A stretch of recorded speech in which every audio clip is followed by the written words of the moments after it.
You know those Instagram photos of snow-covered cottages that look absolutely magical? Well, I hate to break it to you, but living through an Edwardian winter was nothing like that cozy, filtered fantasy. The early 1900s in Britain was literally the deadliest time in history to face a harsh winter. Historians estimate that during particularly brutal Edwardian winters, as many as 1 in 15 elderly or very young people simply didn't survive until spring. That's not just uncomfortable, that's fighting for your life. Oh, and if you're enjoying these stories, I'd really appreciate a like or subscribe. Super curious where you're all listening from, so drop a comment with your location and what time it is there. Always blows my mind how people are falling asleep to this all over the world. All right, let's head back to rural England in 1905. Trust me, it's going to be quite a ride, but first, get comfortable. Seriously, adjust those pillows, pull up that blanket, because where we're going, you're going to want to be cozy. So, congratulations. You just woke up in a small Edwardian farm in Devonshire. The first thing you notice is how damn cold it is. Not like, ooh, let me grab a sweater cold. More like, I can see my breath hanging in the air above my bed cold. Your nose feels numb, your fingers are stiff. Unlike your warm bed right now, you've been sleeping on a horsehair mattress that retains about as much heat as a sheet of ice. The only warmth comes from the heavy wool blankets piled on top of you. Not 1, not 2, but often 4 or 5 thick, scratchy layers that weigh you down like a medieval torture device. Now the really fun part begins. You need to get up, but everything in your body is screaming not to leave the relative warmth of your bed. The floorboards, bare wood, mind you, not your plush carpet, might as well be sheets of ice, and there's no thermostat on the wall to crank up before your feet hit the floor.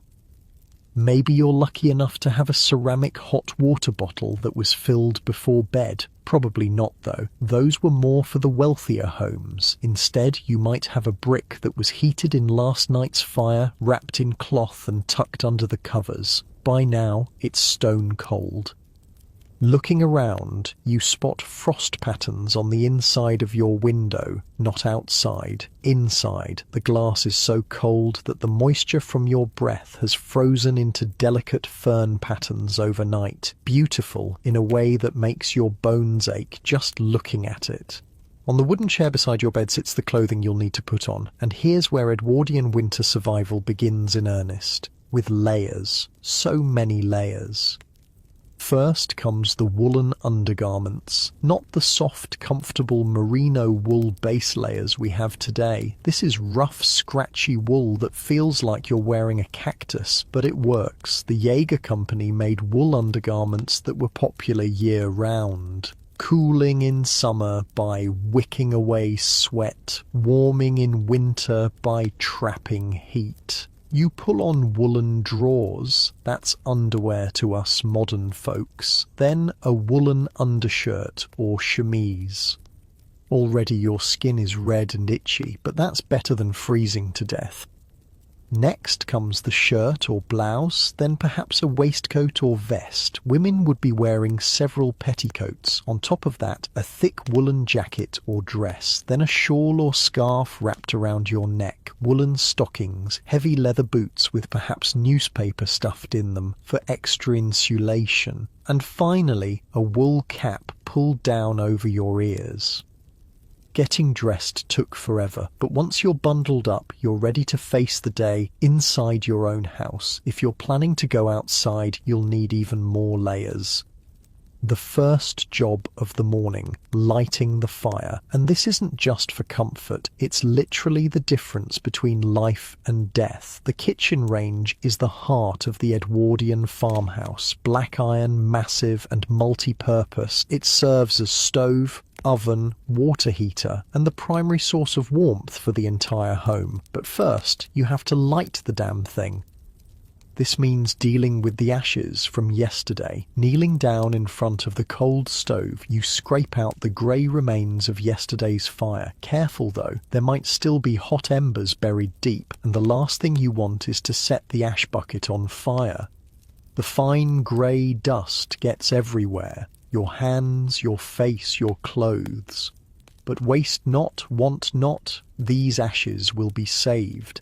They're useful for everything from polishing silver to making soap to fertilizing the garden.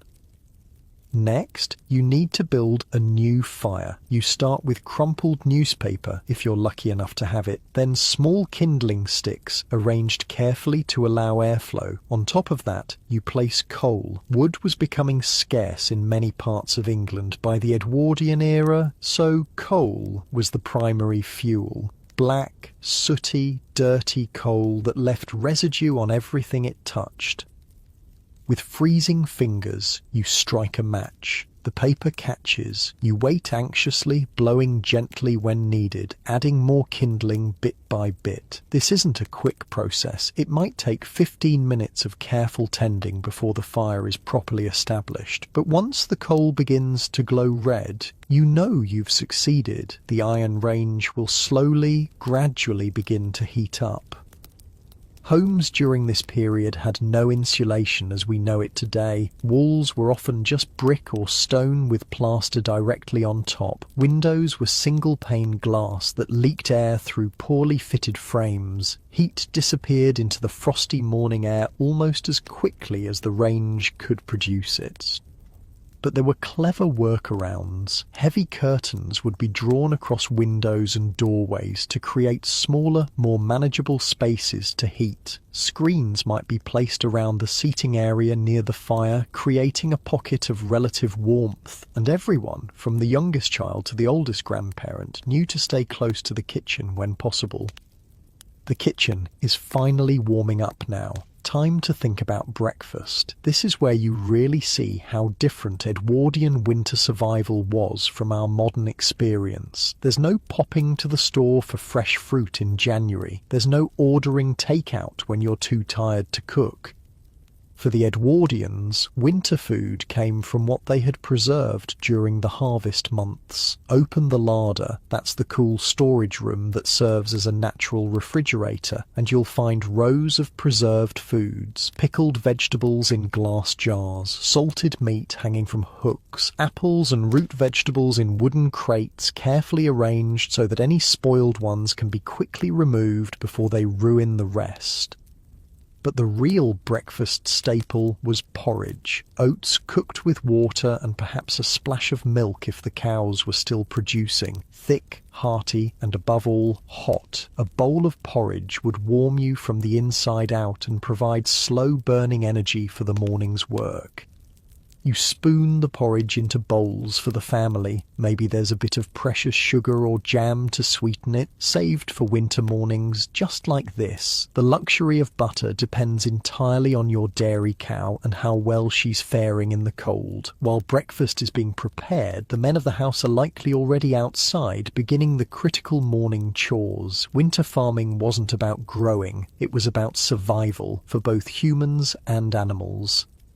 The livestock needs attending first thing. Their survival depends on it. The horses, cows, pigs and chickens all need to be fed, watered and their living spaces cleaned. This is no small task when water freezes overnight and hauling fresh hay means trudging through snow or mud.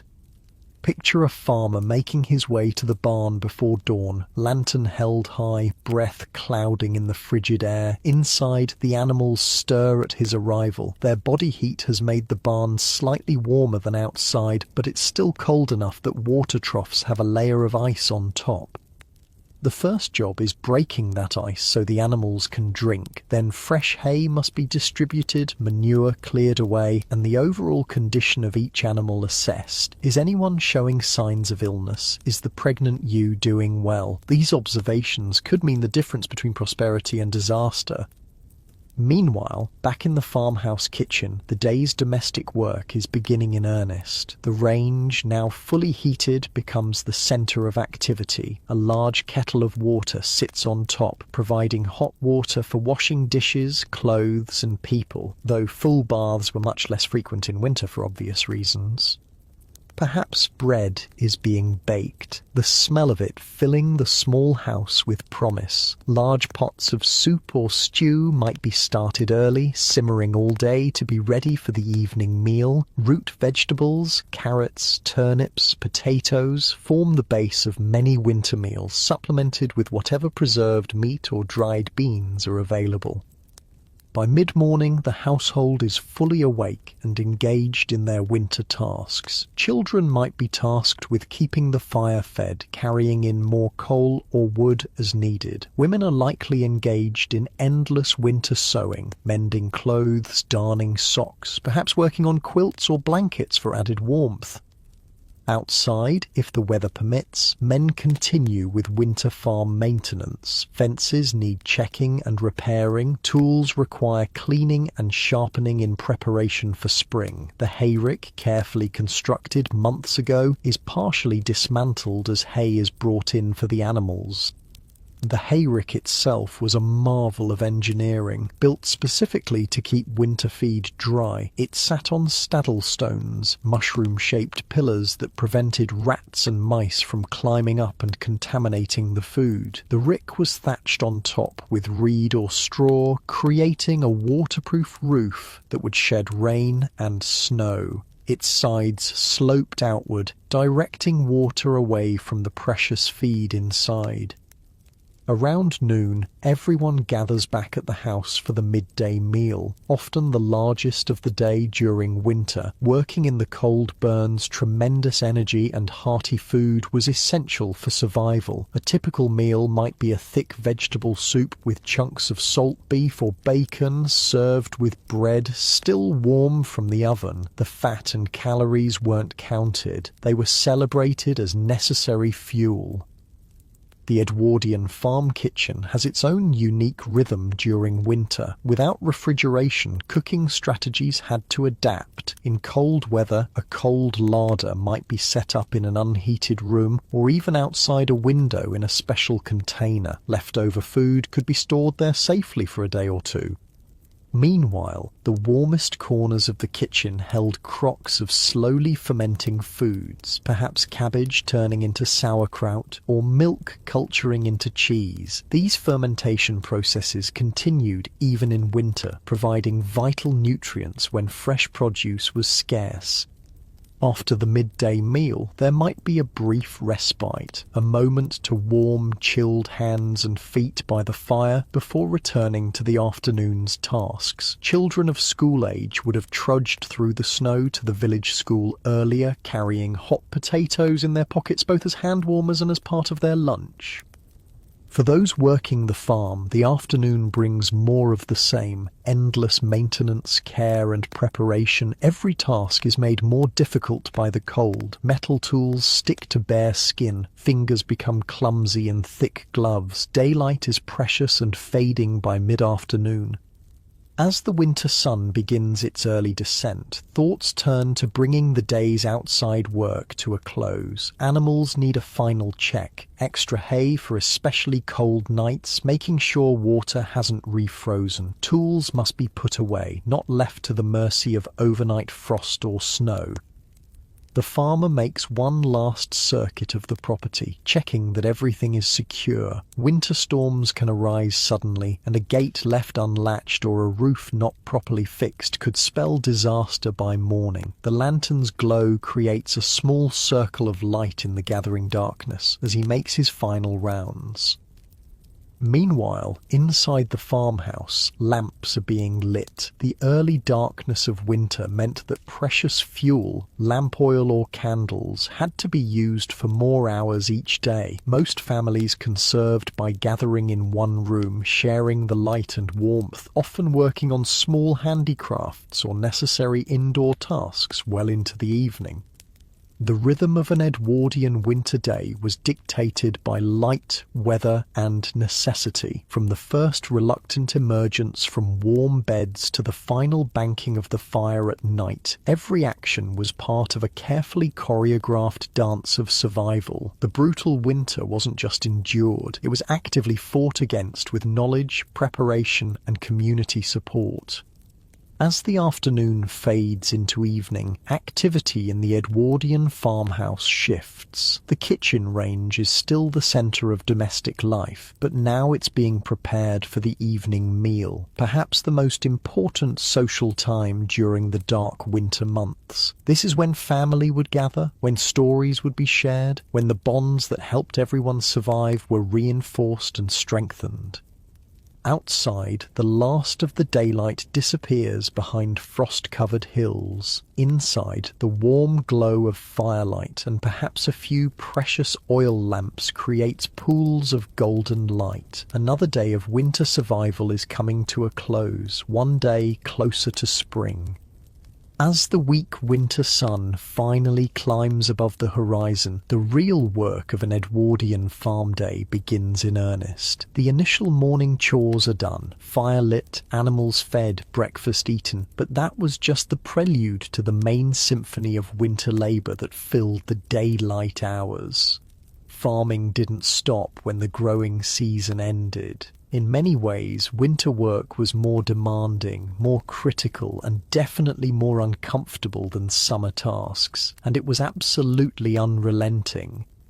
On this particular Devonshire farm, the cows need milking next. Unlike modern dairy operations with their heated barns and mechanical milking machines, Edwardian milking was done by hand, twice daily, no matter the weather. Picture a small stone outbuilding, perhaps warmed slightly by the bodies of a half-dozen cows. The milkmaid or dairyman sits on a low stool, head pressed against the flank of the cow, hands working rhythmically as breath creates clouds of vapour in the frigid air.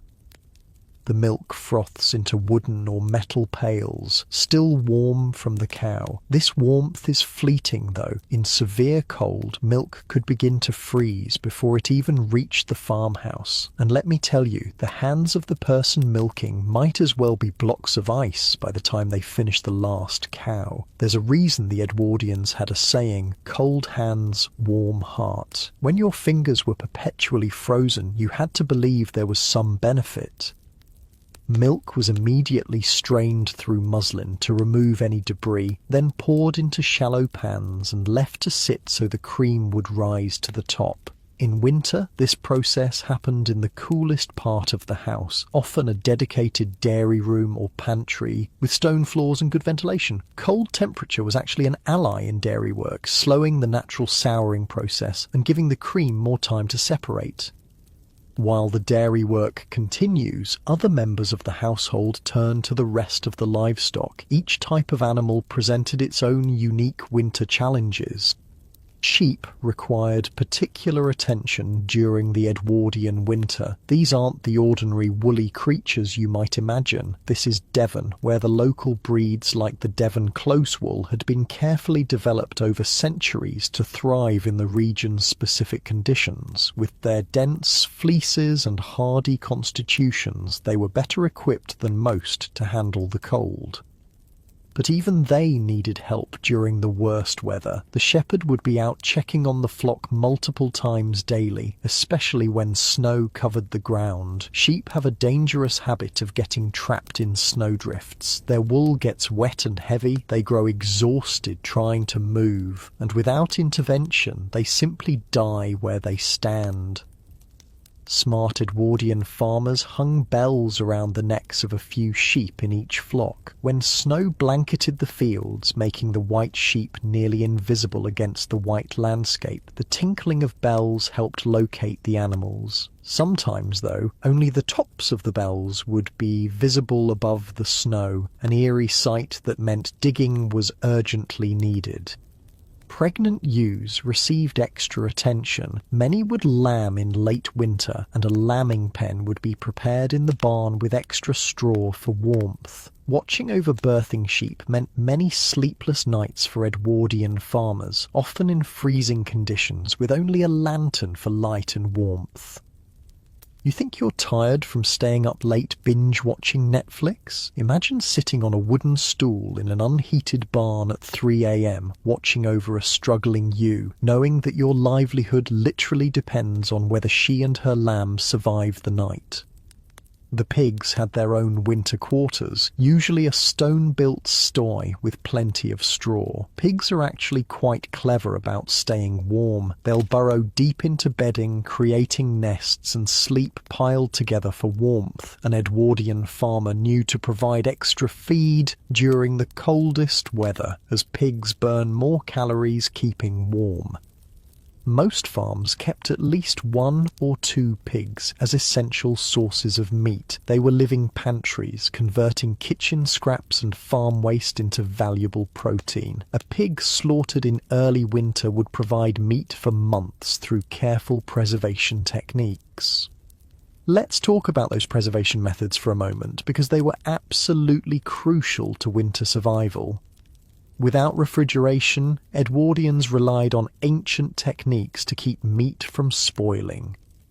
Salting was the primary method. Immediately after slaughter, the meat would be butchered and packed in layers of salt in wooden barrels or stone crocks. The salt drew moisture out of the meat, creating an environment hostile to bacteria. Pork treated this way became what we know as salt pork or bacon, depending on the cut and curing method.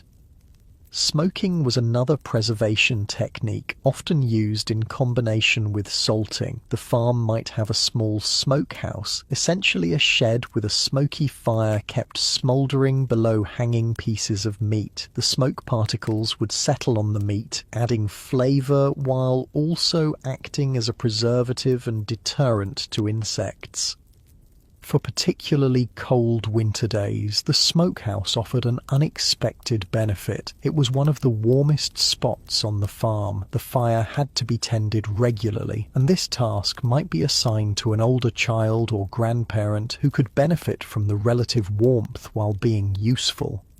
While some workers focus on the animals, others turn to maintaining the farm's infrastructure. Winter was the time for repairs, fixing tools, mending harnesses, patching buildings. All the jobs that couldn't be done during the busy growing season were tackled now.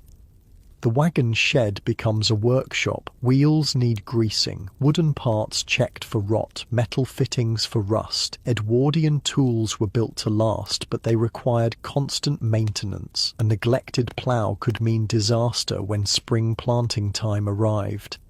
Inside these makeshift workshops, you'd find men working with wood, leather, and metal. They weren't specialists. Edwardian farmers had to be jacks of all trades. The same hands that guided a plough or milked a cow might be carving a replacement handle for a broken tool or carefully stitching a torn horse harness. And they did it all without electric lights or power tools. Work was done by daylight when possible, supplemented by lanterns or candles when necessary. Hand drills, planes, chisels and saws were used with remarkable skill passed down through generations. Winter was also the time for hedge laying, a traditional skill that transformed overgrown hedgerows into living fences. Using a billhook, a curved cutting tool with a hooked end, the hedger would partially cut through the stems of hawthorn, blackthorn, and other woody plants, then bend them over at an angle. The stems would heal in this position, creating a dense, stock-proof barrier that was both functional and beautiful. This was dangerous, exhausting work. The billhook was razor sharp, the wood often frozen and unpredictable, the weather miserable, but properly maintained hedges were essential. They kept livestock contained, marked property boundaries, and provided shelter from wind and snow for both animals and crops. Speaking of crops, there weren't many growing in an Edwardian winter, but the vegetable garden wasn't completely dormant. Kale, Brussels sprouts, and certain root vegetables could survive in the ground through winter to be harvested as needed. These winter vegetables were incredibly precious as sources of fresh nutrition when most other foods were preserved. To protect more delicate winter crops, Edwardian gardeners used various techniques. Cold frames, essentially mini greenhouses made with old windows or glass panels, created microclimates where greens might survive. In severe frost, these would be covered with old sacks, straw mats, or whatever insulation was available. For root vegetables like carrots, parsnips and turnips that remained in the ground, a thick layer of straw mulch prevented the soil from freezing solid. When a family needed vegetables for dinner, someone would brave the elements, pull back the mulch and dig what was needed. Indoor food preparation continues throughout the day. The warm kitchen is the domain of the women and girls of the household, though gender roles were somewhat more fluid on small family farms where everyone pitched in where needed. A large pot of soup or stew simmers on the range, using the preserved foods from the pantry and root cellar. The smell fills the house. Onions, carrots, turnips, and perhaps a small piece of salt pork for flavor. Herbs dried from summer, thyme, sage, bay leaves add depth to what might otherwise be a monotonous winter diet. Bread baking is another crucial task. The dough rises slowly in the winter kitchen, perhaps nestled near the range for extra warmth. Kneading by hand takes strength and skill, especially when the flour is the coarse, home-ground variety many rural families used. The reward is hot, crusty bread that provides substantial calories for hard-working bodies. By midday, everyone gathers for the main meal. Farm families didn't eat lightly at lunch and heavily at dinner like we might today. The heaviest meal came in the middle of the day, providing energy for the afternoon's work. This might be the soup or stew that's been simmering all morning, served with fresh bread. After the brief respite of the midday meal, work resumes. The short winter afternoon means racing against the setting sun to complete essential tasks. Remember, there's no flipping a switch for instant light and heat. Every task requiring good visibility needs to be finished before the early dusk. For the farmer, this might mean checking fields and drainage ditches. Winter rain and snow could easily flood valuable cropland if drainage wasn't maintained. Armed with a spade and perhaps the help of a son or farm labourer, he clears blocked ditches and creates channels for water to flow away from fields. You know what's weird? Historians found diaries from Edwardian farmers showing they actually preferred working in freezing conditions over the mud that came with thaws. Frozen ground was hard but navigable. The mud that came with slightly warmer temperatures was absolutely treacherous. Sucking at boots, making every step an exhausting ordeal, turning simple tasks into grueling tests of endurance. While the men battle the elements outside, the farmhouse remains a hive of activity. Winter was the time for textile work, spinning wool into yarn, weaving, knitting and sewing. These weren't just hobbies, they were essential skills that provided the family with clothing, blankets and other necessities. In the Edwardian farmhouse, you might find a mother teaching her daughter to knit thick wool socks, an absolute essential when leather boots were the only footwear available. The clicking of knitting needles provides a rhythmic counterpoint to the howling wind outside. And the wool itself might have come from the farm's own sheep, processed by hand through washing, carding and spinning. Even mending takes on critical importance in winter. A torn jacket or hole in a sock isn't just inconvenient, it could mean the difference between comfort and frostbite. So darning, patching and reinforcing are done with careful attention. Nothing is thrown away. Clothing is passed down, repurposed and patched until practically nothing of the original garment remains. As afternoon progresses, attention turns to preparing for evening and night. More firewood or coal must be brought in and stacked near the range. Oil lamps need filling, wicks, trimming. Candles, often made on the farm from tallow, animal fat, are readied. The transition from daylight to artificial light was significant. Activities requiring good vision, fine sewing, reading, detailed work were generally done during daylight hours. Evening tasks were chosen for their simplicity, things that could be done by touch and feel or in dim lamplight. With sunset approaching, it's time for the evening livestock check. Animals need fresh water, breaking ice again if necessary, more feed, and a thorough inspection for any signs of trouble. Cows need their second milking of the day. Chickens are counted and secured in their coop to protect them from foxes and other predators. Winter evenings came early and stretched long. By 4 or 5 p.m. in December and January, full darkness had fallen, but bedtime might not come until 9 or 10. These evening hours were filled with indoor tasks, illuminated by the warm glow of firelight, oil lamps, and candles. The limited light created pools of illumination surrounded by deep shadow. Family members would gather close to the light sources, their faces half lit, giving the scene an almost theatrical quality. The range fire might be damped down slightly to conserve fuel while still providing heat, casting flickering light across the kitchen. For children, this was often the time for lessons. The Edwardian period saw significant increases in rural literacy, with most farm children attending local schools. In the evening, they might practice reading aloud by lamplight or work on sums using slate and chalk. Adults used these hours for light handwork. Women might knit or mend by feel as much as by sight, their fingers knowing the motions so well they barely needed to look. Men might work on small wood-carving projects, whittle tool handles, or repair small items.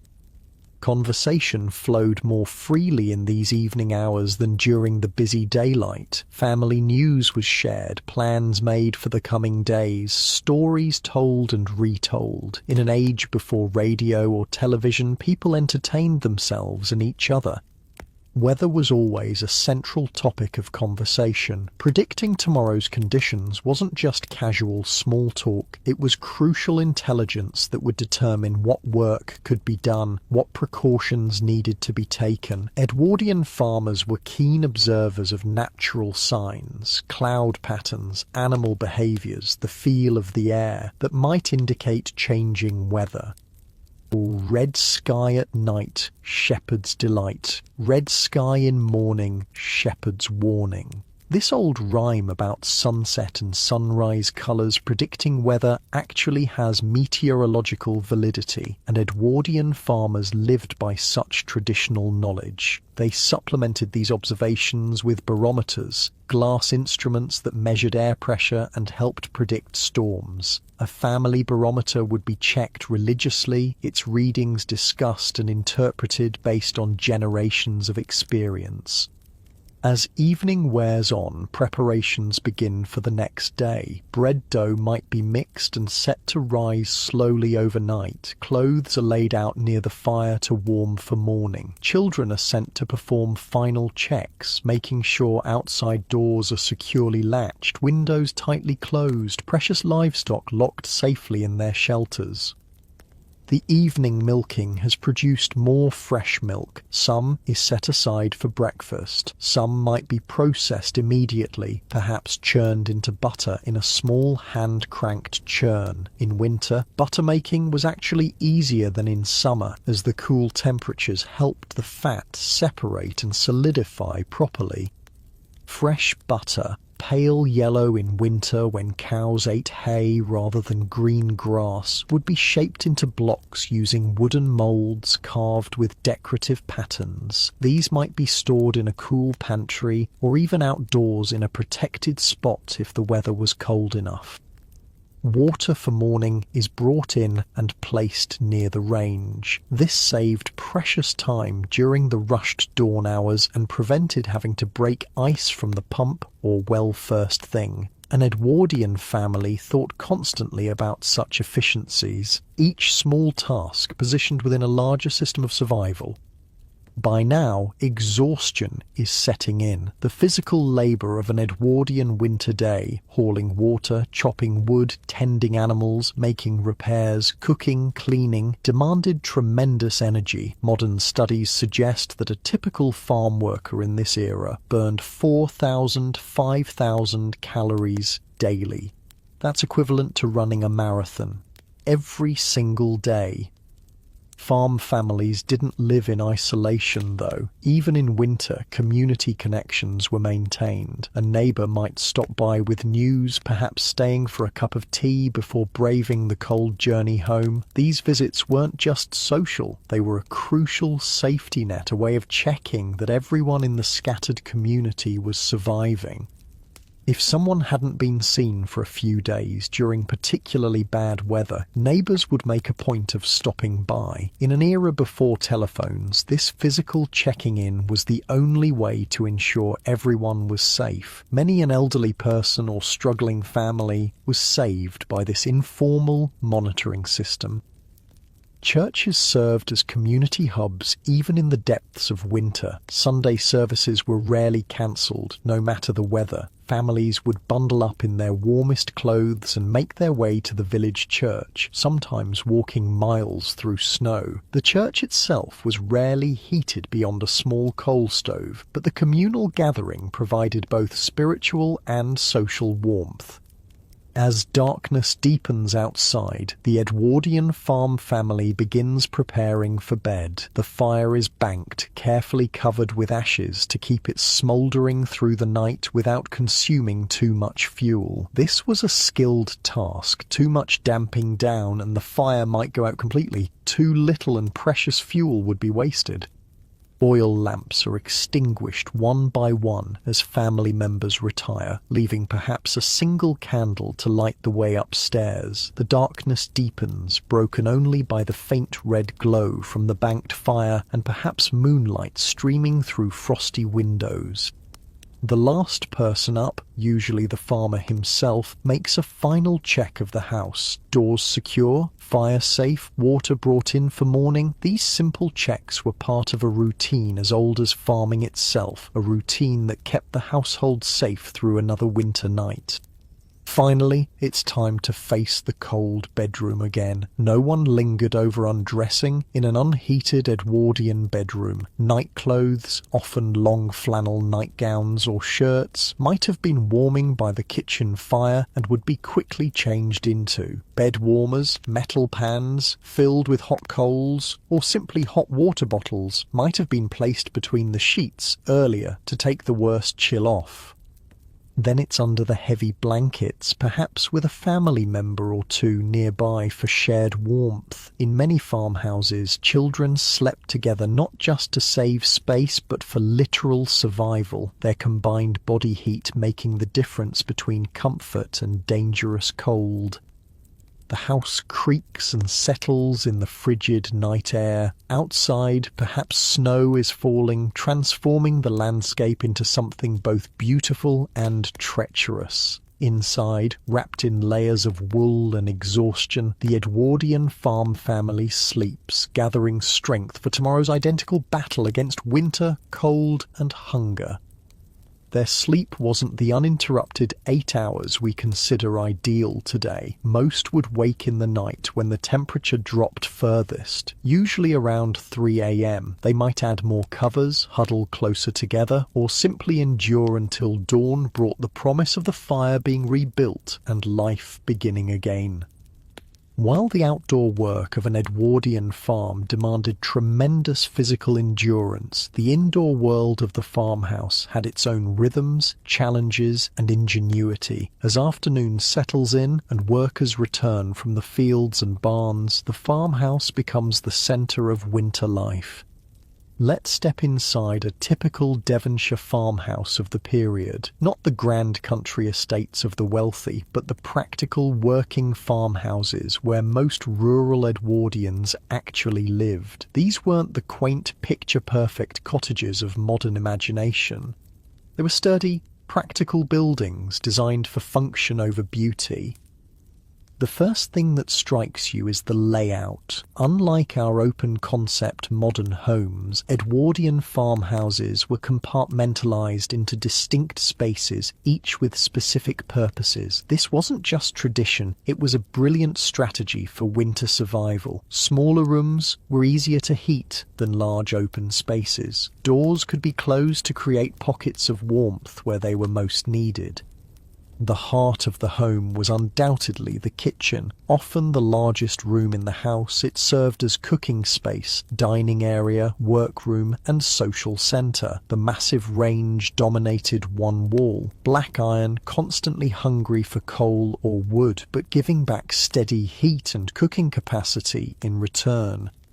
Heat distribution throughout the house was uneven, to put it mildly. The kitchen might be almost uncomfortably warm near the range, while just a few feet away the temperature dropped noticeably. Corners furthest from the heat source could be downright frigid, and upstairs bedrooms, those were essentially cold storage except for the brief period when occupants were actually sleeping in them. This temperature variation dictated how spaces were used. In the coldest weather, family life contracted to the warmest rooms. Beds might even be brought downstairs for the elderly or very young. The scullery, pantry, and formal parlour, if the house had one, were left unheated unless absolutely necessary. Look up and you might notice that the ceilings are surprisingly low by modern standards. This wasn't poor design, it was intentional. Lower ceilings meant less space to heat and better heat retention. Some farmhouses even had false ceilings installed in the most commonly used rooms, creating an insulating air pocket between floors.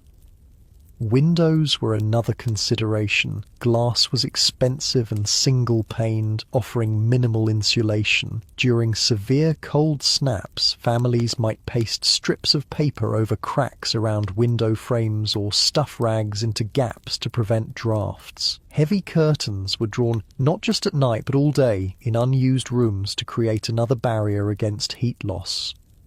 The floors beneath your feet would likely be stone in the kitchen and scullery, perhaps wood in other downstairs rooms. Upstairs would be wooden floorboards, often with significant gaps between them. Rugs and carpets weren't just decorative, they were essential insulation. Many farm families made their own rag rugs from scraps of worn-out clothing, creating surprisingly beautiful and practical floor coverings.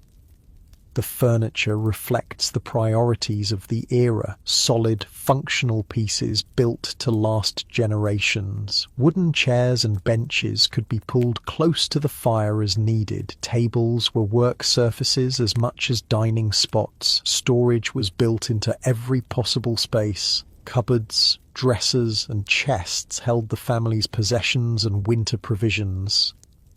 Near the range, you'd find an array of specialised cooking implements, cast iron pots and pans, earthenware crocks, copper kettles. Each had specific purposes. These weren't matching sets bought all at once, but collections built over years, often inherited from previous generations. A well-used cast iron pot might have served the family for decades, becoming perfectly seasoned and non-stick long before Teflon was invented. Food storage was a constant concern. The pantry, a cool room specifically for storing provisions, would be stocked with preserved goods. Shelves lined with glass jars of pickled vegetables, preserved fruits and jams, crocks of salted meat or pickled eggs, bags of flour, sugar and dried beans, root vegetables in wooden boxes filled with sand to prevent sprouting and rotting. Some larger farms had dedicated cheese rooms where wheels of farm-made cheese aged slowly through the winter. Cheese was particularly valuable during winter months, high in calories, protein and fat. It kept well without refrigeration and provided essential nutrition when fresh foods were scarce.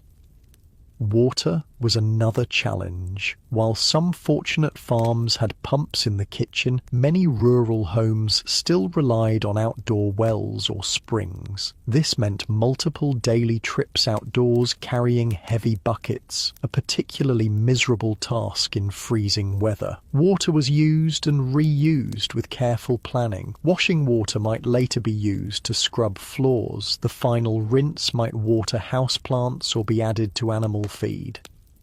The water situation influenced everything from cooking to personal hygiene. Full baths were rare in winter, perhaps once a week at most. Instead, people would take bird baths, washing essential areas with small amounts of water heated on the range. Even wealthy farm owners might go months without immersing themselves completely in water during the coldest periods. Laundry, too, had to adapt to winter conditions. Washing clothes was incredibly labour-intensive without modern machines. Water had to be hauled and heated in large copper tubs. Clothes were scrubbed by hand on washboards, wrung out, rinsed, wrung again, and then somehow dried in the damp winter air. In summer, laundry would be hung outdoors, but winter forced different solutions. Some items might be draped over racks near the kitchen range. Others might be hung in attic spaces where they would freeze dry, literally freezing solid and then gradually drying as moisture sublimated directly from ice to vapour. This method actually worked surprisingly well for certain items, though it could take days. For a farming family, the Edwardian class system still penetrated daily life, though perhaps less rigidly than in urban settings. A prosperous farm might employ several workers, farm labourers for the fields, perhaps a dairymaid, and possibly a girl to help with household tasks. These weren't servants in the formal sense of grand country houses, but workers who were nevertheless lower on the social ladder than the farm owner and his family. Winter changed these dynamics somewhat. With less field work to be done, labourers might be laid off until spring, especially on smaller farms. Only the most essential workers were kept on, those needed for livestock care and critical maintenance. This created a precarious situation for agricultural workers, who might struggle to support their families through winter months with little or no income. For those workers who did stay employed through winter, living arrangements varied. Some lived in the farmhouse itself, perhaps in attic rooms or lean-to additions. Others might occupy cottages on the farm property. A few would walk or cycle from nearby villages regardless of weather. The family that owned the farm, typically a farmer, his wife, their children, and perhaps elderly parents, occupied the main spaces of the house. The generational knowledge passed down through these families was a key element of winter survival. Grandmother might not be able to haul water anymore, but she knew exactly how to preserve meat or predict weather from aching joints and cloud patterns. Children had their own roles in the winter household. From a surprisingly young age, as little as 5 or 6, they would be assigned chores appropriate to their abilities. A young child might be responsible for keeping the kindling box filled or feeding chickens. Older children took on more complex tasks like churning butter, helping with cooking, or assisting with livestock. Childhood in Edwardian rural England wasn't the protected, play-centred experience we imagine today. Children were expected to contribute to the family's survival from the moment they were capable. Education happened around these responsibilities, attending the village school when possible, but often missing days when farm work demanded all hands.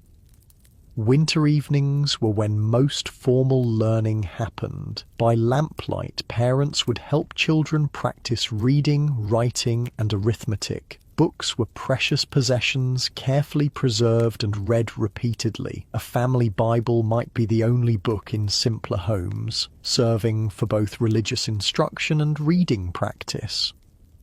The Edwardian period saw increasing literacy rates even in rural areas, with the Education Act of 1902 establishing more consistent schooling. Still, farm children's education was often interrupted and practically focused. They learned what they needed to survive and continue the family business, with additional skills considered luxuries. Speaking of luxuries, let's talk about winter foods. The Edwardian farmhouse kitchen produced meals that were hearty, practical, and designed to sustain workers through cold days of physical labour. While the wealthy might enjoy exotic imported foods even in winter, rural diets were largely determined by what could be produced and preserved locally. Breakfast might be porridge made from locally grown oats, perhaps served with milk from the farm's cows and sweetened with a bit of precious sugar or honey. Homemade bread with butter or dripping congealed fat saved from cooking meat provided additional calories. The midday meal, served when workers came in from morning tasks, was typically the largest of the day. A thick soup or stew would be the centerpiece, perhaps containing root vegetables, dried beans, and small amounts of preserved meat for flavor. The enormous cast-iron pot would have been simmering on the range all morning, developing deep flavors from simple ingredients. Evening meals were lighter, perhaps bread and cheese or leftover soup from midday. This pattern reflected both practical concerns. The major cooking was done while daylight made kitchen work easier, and digestive wisdom. Heavy meals before bed were correctly understood to disturb sleep. Tea was consumed throughout the day, strong, hot and sweet when sugar was available. It provided warmth, caffeine for energy, and a psychological boost during the darkest days. The kettle was kept ready on the hob, able to produce a fresh pot quickly when needed. Food preservation techniques had been refined over generations to create maximum nutrition and flavour from limited resources. Nothing edible was wasted. Stale bread became pudding, meat scraps flavoured soups, fruit too, bruised for eating, was preserved as jam. The fat trimmed from meat was rendered into lard for cooking or tallow for candle making. These preservation methods weren't just practically necessary, they created the distinctive flavours of Edwardian farm cooking, the smokiness of bacon cured in the farm's own smokehouse, the tang of home-pickled onions, the deep umami of well-aged cheese. These weren't second-best alternatives to fresh foods, but culinary traditions with their own integrity and appeal. Special occasions called for special foods. Even in winter, Christmas might see a goose or turkey on the table, or perhaps a beef roast for more prosperous farms. Preserved summer fruits would be transformed into pies and puddings. These celebrations were carefully planned for, with ingredients set aside during more abundant times. The women of the household were typically responsible for food preparation, though men might be involved in specific tasks like butchering or brewing. This division wasn't absolute on working farms where practicality often trumped convention, but the kitchen was largely considered the woman's domain. Health concerns were always present during winter months. Without modern medicine, even minor illnesses could become serious. The damp cold of a Devonshire winter brought respiratory infections, chilblains from poor circulation, and various aches and pains. The farmhouse medicine cabinet would contain a mix of commercial remedies and traditional preparations. Bottles of patented medicines shared space with herbs grown and dried from the garden, camphorated oil for chest congestion, witch hazel for bruises, peppermint for digestive troubles. These remedies had varying efficacy, but they represented the best options available. Serious illness presented difficult decisions. Doctors were expensive and often far away. A farm family might be reluctant to call for medical help except in dire emergencies. Instead, they relied on community knowledge, with experienced local women often serving as de facto healthcare providers for everything from childbirth to setting broken bones. Winter was particularly dangerous for the elderly and very young. Hypothermia, pneumonia, and influenza claimed many lives each year. Edwardian farm families were intimately familiar with mortality in a way modern people rarely are. Death was not hidden away in hospitals, but experienced directly in the home. This reality influenced winter habits. The elderly were given the warmest sleeping spots. Children were kept active to maintain circulation. Everyone watched everyone else for signs of illness. This vigilance was crucial in an era before antibiotics and modern medical interventions. Despite these hardships, or perhaps because of them, Edwardian farm homes fostered remarkable resilience and ingenuity. Every problem had multiple potential solutions, often involving creative repurposing of available materials. Cold feet? Newspapers could be crumpled and stuffed into boots for insulation. A flat iron heated on the range, wrapped in flannel, and placed at the foot of the bed would provide hours of warmth. Hot bricks served the same purpose. Some families even heated bags of dried peas or beans, which retained heat surprisingly well. Darkness came early in winter, and lighting was both expensive and dangerous. Candles and oil lamps were used sparingly, and activities were planned around available light. Work requiring good vision was done near windows during daylight hours. Evening tasks could be performed by touch or in dim light. Knitting, for example, could be done largely by feel once the basic pattern was established. The rhythm of winter days was largely dictated by light and temperature. Rising at dawn, the family would immediately revive the banked fire from overnight. As the house slowly warmed, breakfast would be prepared and eaten. Morning chores, both indoors and out, would be completed while daylight allowed. Midday saw the main meal and perhaps a brief rest, especially for older family members. Afternoon work continued until dusk, which came distressingly early in December and January. Evening activities were chosen for their practicality under artificial light. Mending, food preparation for the next day, perhaps some reading aloud or music if the family was so inclined. Bedtime came earlier in winter than summer, though not as early as we might expect. 9 or 10 o'clock was typical, with everyone retiring to cold bedrooms, warmed only by whatever heat sources could be safely left through the night. Hot water bottles, heated stones wrapped in cloth, or perhaps the luxury of a bedroom fireplace in more prosperous homes. Sleep itself was different in the Edwardian era. Rather than the solid 8 hours we consider ideal today, many people practiced segmented sleep, sleeping for several hours, waking for an hour or so in the middle of the night, then returning to sleep until dawn. This wakeful period might be used for quiet contemplation, intimacy between couples, or small tasks that could be done in darkness or by firelight. This sleep pattern aligned with the extreme length of winter nights in northern latitudes. In Devon in December, darkness might last 16 hours or more. No society, no matter how dedicated to productivity, could sleep that entire time. Instead, Edwardians adapted with these periods of nighttime wakefulness that were considered completely normal.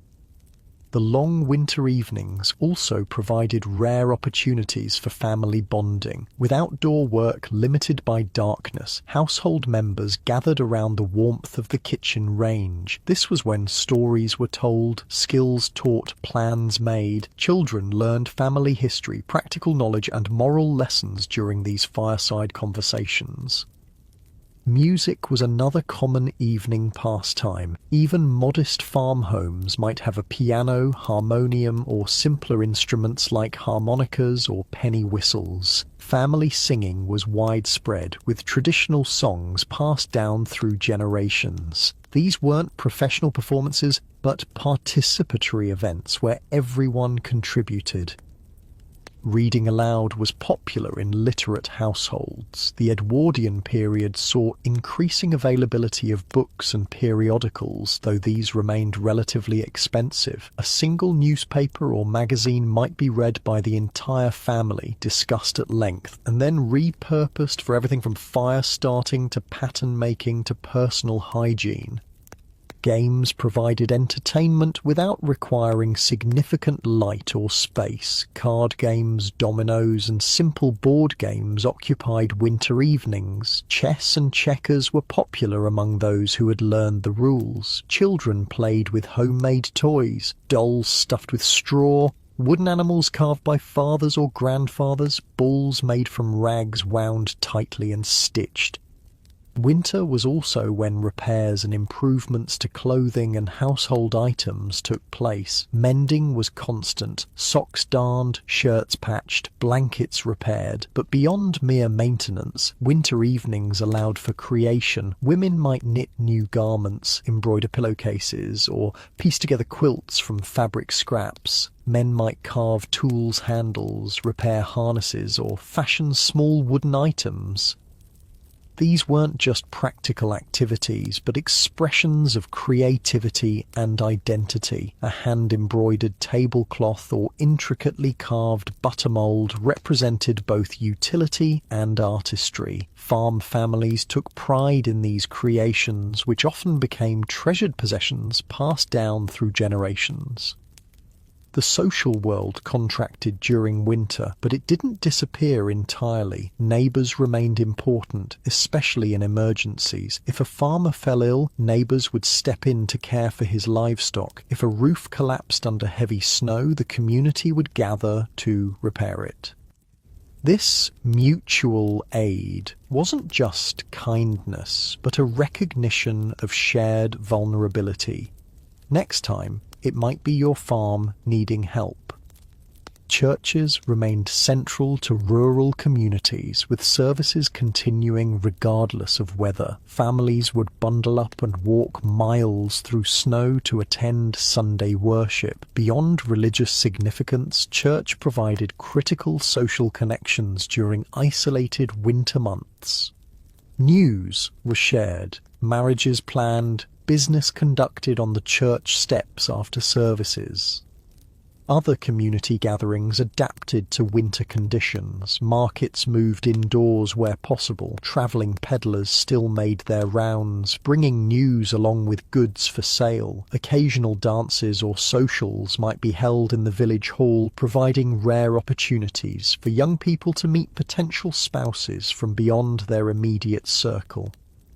Mail became especially important during winter isolation. Letters from distant family members were read repeatedly and shared with the household. Catalogues from city shops were pored over, with occasional precious orders placed for items unavailable locally. Parcels that arrived might contain not just purchased goods, but gifts or shared resources from family elsewhere.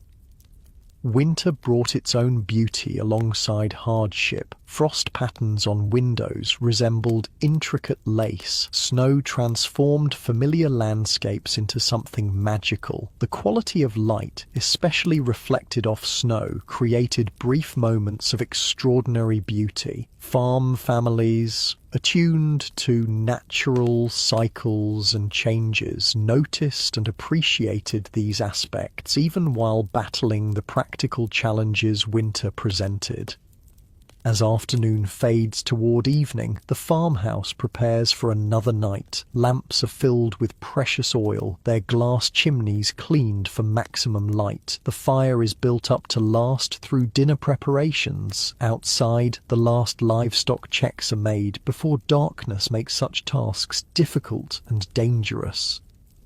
The short winter days created a particular kind of closeness in Edwardian farm families. Gathered in the limited warm spaces, working together for survival, they developed interdependence that's difficult for modern people to imagine. Winter wasn't just endured, but actively managed through collective effort and accumulated wisdom.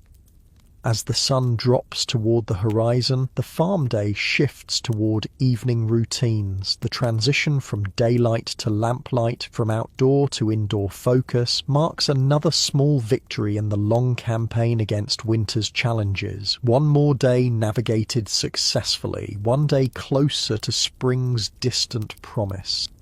As evening settles over the Edwardian farm, the rhythm of life shifts again. The last light fades from the sky, transforming windows into black mirrors that reflect the golden glow of lamps and firelight inside. Now comes what many consider the most peaceful time of the winter day.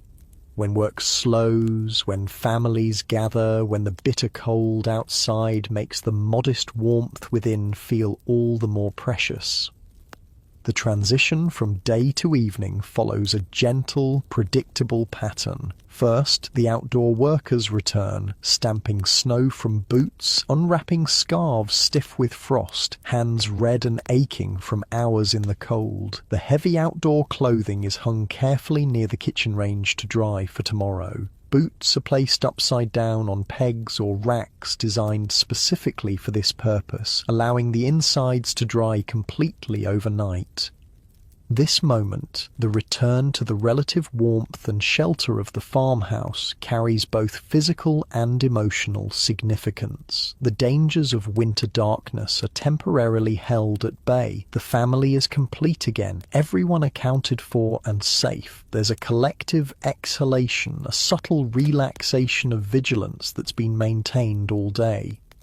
Evening meals in Edwardian farm homes were typically simple affairs, especially compared to the hearty midday dinner. The kitchen range has been maintained throughout the afternoon, so the house is now at its warmest, a perfect time for gathering around the table.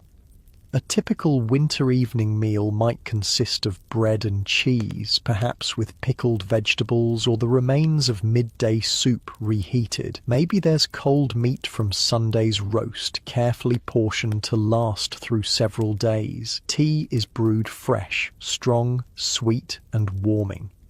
The dining table in a working farmhouse was rarely the formal setup we might imagine from period dramas. Instead, it was a practical, sturdy piece of furniture that served many purposes throughout the day: work surface, desk, ironing board, and finally, dining table. Meals were served family style, with dishes placed in the centre for everyone to help themselves.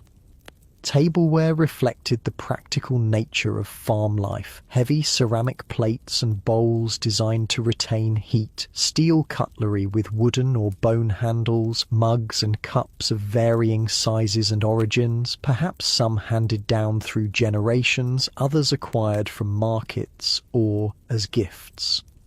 Unlike wealthy households with matching sets, farm tableware told a story of accumulation over time. Edwardian farm families didn't stand on ceremony for everyday meals, but they did observe certain social customs. The father typically sat at the head of the table, serving meat if there was any. Grace might be said before eating, regardless of how simple the meal. Children were expected to wait until adults were served before beginning, and to remain at the table until everyone had finished. Conversation during the evening meal had its own character, less hurried than breakfast, less focused on work than the midday dinner. This was when family news might be shared, when children might speak of their school day, when plans for tomorrow could be discussed in a relaxed manner. The quality of light, softer, warmer from lamps and candles rather than daylight, seemed to encourage this more reflective communication. After the meal, the kitchen would be put in order. Dishes were washed in water, heated on the range, dried and returned to their places. Leftovers were carefully stored. Crumbs might be collected for chickens or to add to future bread dough. Nothing was wasted. This cleanup was often a shared task, with children helping according to their ages and abilities. With dinner concluded and the kitchen tidy, the evening's activities could begin. These varied widely depending on the family's circumstances, preferences, and the particular demands of the season, but certain patterns were common across rural Edwardian households. Preparing for the next day was a priority. Bread dough might be mixed and set to rise slowly overnight, ready for early morning baking. Clothes would be laid out for morning, perhaps warmed by the fire before being taken to cold bedrooms. Any special tasks for tomorrow, perhaps a trip to market or a planned butchering, would require specific preparations. Once these practical concerns were addressed, the family could turn to maintenance tasks that were well suited to evening lamplight. This is when mending happened, darning socks, patching clothing, repairing harnesses or tools. The golden circle of light from an oil lamp created a natural workspace, with family members gathering close to share the illumination. The lamp itself required regular attention. The glass chimney needed cleaning to remove soot that would dim the light. The wick had to be trimmed to prevent smoking. The